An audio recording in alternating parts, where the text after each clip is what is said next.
El método de los nudos es una técnica que utilizamos para resolver estructuras articuladas. Y para aprender cómo aplicar el método de los nudos, lo que vamos a hacer es resolver este pequeño ejemplo. Es una estructura muy sencilla en la que tenemos 5 barras y 4 nudos, una carga, un apoyo y un carrito. Bueno, ¿qué es lo que vamos a hacer para resolver esta estructura? El primer paso siempre es el mismo.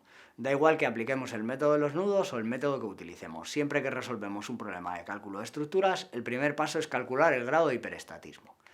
Y en este caso, tanto desde un punto de vista interno como desde un punto de vista externo, el grado de hiperestatismo es cero.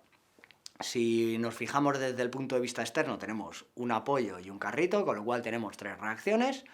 Y si nos fijamos desde el punto de vista interno, tenemos 2 triángulos. Recordad que en estructuras articuladas, cuando está formada por triángulos, el grado de hiperestatismo siempre es igual a 0. ¿Cuál será el siguiente paso? Pues naturalmente calcular las reacciones. Si el grado de hiperestatismo es 0, las podemos calcular directamente. Sumatorio de fuerzas verticales, sumatorio de fuerzas horizontales y sumatorio de momentos. Sacamos las reacciones y en este caso es bastante sencillo. Tendríamos una reacción vertical en la izquierda y otra en la derecha iguales que valen P medios y la reacción horizontal vale 0. Y ahora ya podemos aplicar el método que queramos para resolver esta estructura. En este caso el método que vamos a aplicar es el método de los nudos, que nos va a permitir calcular los esfuerzos axiles en una estructura articulada. Vale, ¿en qué consiste el método de los nudos? Pues como veis, lo que vamos a hacer es separar los nudos de las barras. Entonces, si tenemos un nudo, por ejemplo, el nudo A, que es el nudo de la parte de arriba, y lo separo de las barras, ¿qué es lo que voy a poner en el nudo A? El efecto que tienen las barras sobre el nudo, que en este caso es un esfuerzo de tracción. Si podemos utilizar tracción o compresión, da igual, pero en este caso yo voy a asumir que todos los esfuerzos axiles son de tracción. Luego ya veré si me salen positivos o negativos, pues comprobaré si son de tracción o son de compresión.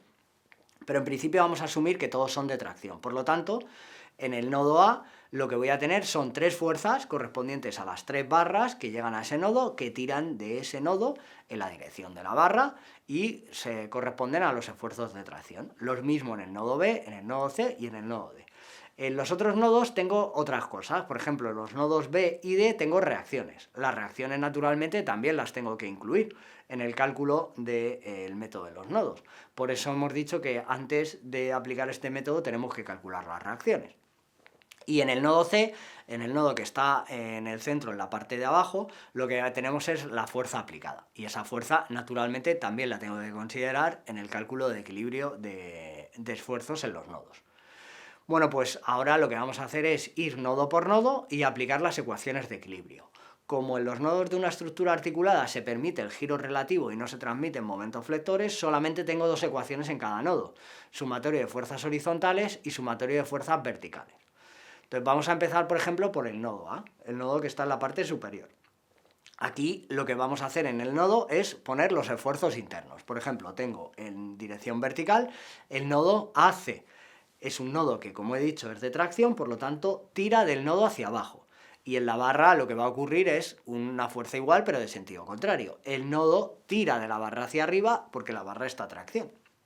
Exactamente igual en las otras 2 barras. Tenemos esfuerzos de tracción en la barra B, el axil que vamos a llamar NAB, y en la barra AD, el axil que llamamos NAD.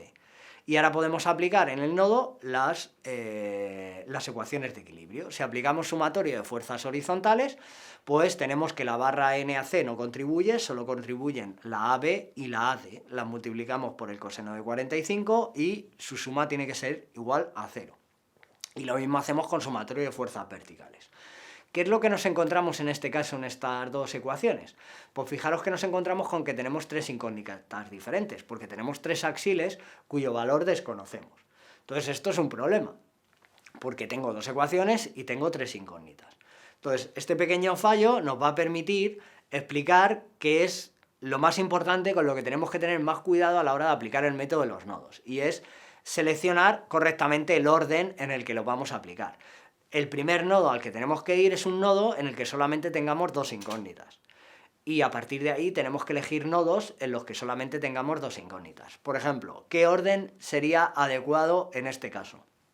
Pues para empezar no podemos empezar por el nodo A ni por el nodo C, porque son nodos en los que tenemos 3 barras y por lo tanto tenemos 3 incógnitas. Podremos empezar por el nodo B o por el nodo D. Yo en este caso el orden que he elegido ha sido empezar por el nodo B. Una vez que conozco los axiles de las 2 barras que confluyen en el nodo B, podría irme al nodo A o al nodo C, me da igual, porque ahora ya en esas barras solamente tendré 2 incógnitas, que son las 2 barras que no confluyen al nodo B. Entonces, eso es lo más adecuado. Esta es una estructura muy sencilla, pero cuando tengáis una estructura más compleja, con más barras y más nodos, es exactamente el mismo proceso. Empezar por un nodo donde solamente tengáis 2 incógnitas y a partir de ahí vais avanzando por nodos en los que solamente queden 2 incógnitas. Empezamos por el nodo B.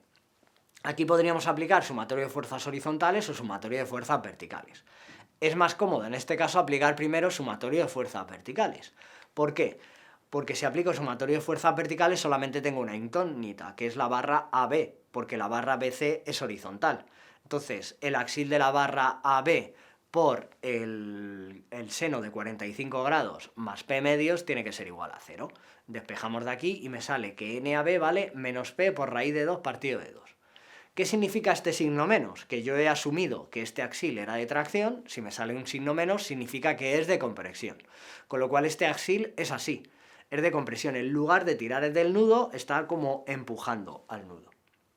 Y ahora ya puedo aplicar equilibrio de fuerzas horizontales.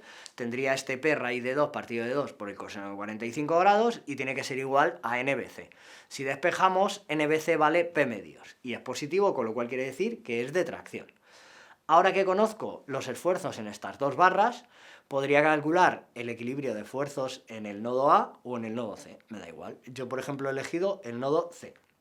Si me voy al nodo C, este es muy fácil porque todas las barras son horizontales o verticales. Si hago sumatorio de fuerzas horizontales, pues tengo que el axil NBC y el CD valen lo mismo. El NBC ya sé cuánto vale, que vale P medios, y el NCD pues tiene que valer lo mismo. P medios, también de tracción, positivo. Y sumatorio de fuerzas verticales tengo el axil AC y tengo la carga P. Pues tienen que valer lo mismo, el axil AC vale P y es de tracción. Y ahora me podría ir a cualquiera de los otros 2 nodos. Voy a pasar, por ejemplo, al nodo A, que es el que antes hemos intentado resolver, y no podíamos porque teníamos 3 incógnitas. Ahora no tenemos 3 incógnitas. Fijaros que de hecho ahora solamente tenemos una incógnita, que es NAD, porque ya conozco los esfuerzos axiles de las otras 2 barras. Bueno, pues podríamos resolverlo tanto sumatorio de fuerzas verticales como sumatorio de fuerzas horizontales. Nos va a salir lo mismo, que NAD vale menos P por raíz de 2 partido de 2, con lo cual quiere decir que es de compresión. En este caso, además, es un problema simétrico, con lo cual no hacía falta ser muy listo para ver que nos tiene que salir exactamente igual que el de la otra barra diagonal. También tiene que salir de compresión y con el mismo valor P por raíz de 2 partido de 2. Bueno, pues ya hemos terminado, ya conocemos los esfuerzos en todas las barras. Sin embargo, cuando aplicamos el método de los nodos, mi recomendación es que no terminéis aquí, porque nos queda un nodo. ¿Para qué nos sirve ese nodo si ya conocemos los esfuerzos en todas las barras? Pues para comprobar que lo hemos hecho bien.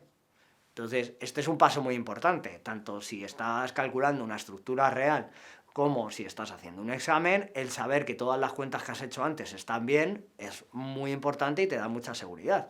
Entonces, mi recomendación es siempre llegar al último nodo. Llegamos al último nodo y ya sabemos los esfuerzos de todas las barras, ya sabemos que la barra AD tiene un axil de compresión de P raíz de 2 partido de 2 y la barra CD un esfuerzo de axil de tracción de valor P medios, pero es igual, hacemos sumatorio de fuerzas horizontales, hacemos sumatorio de fuerzas verticales y comprobamos.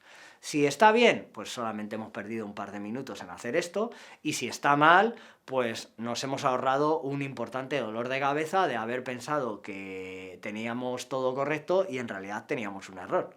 Y esto nos va a permitir encontrar ese tipo de errores.